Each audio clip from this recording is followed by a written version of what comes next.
Facebook content monetization. আপনারা যারা যারা এখন পর্যন্ত ফেসবুক থেকে কন্টেন্ট মনিটাইজেশন পান নাই তারাই শুধুমাত্র আজকের ভিডিওটা শেষ পর্যন্ত দেখবেন।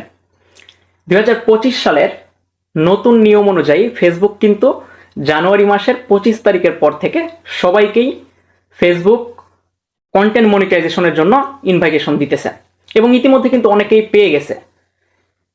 সো কারা কারা দ্রুত কন্টেন্ট মনিটাইজেশন পাইতেছে?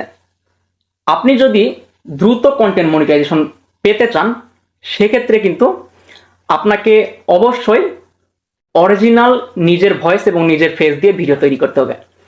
যারা অরিজিনাল ভয়েস পাশাপাশি নিজের ফেস সহকারে ভিডিও করতেছে তারাই কিন্তু খুব দ্রুত কন্টেন্ট মনিটাইজেশন পেয়ে যাচ্ছে। আপনি যদি এখন পর্যন্ত কন্টেন্ট মনিটাইজেশন না পেয়ে থাকেন, নিজের ভয়েস এবং নিজের ফেস সহকারে 2 সপ্তাহ কন্টিনিউ করেন, ইনশাল্লাহ কন্টেন্ট মনিটাইজেশন আপনিও পেয়ে যাবেন। ধন্যবাদ সবাইকে।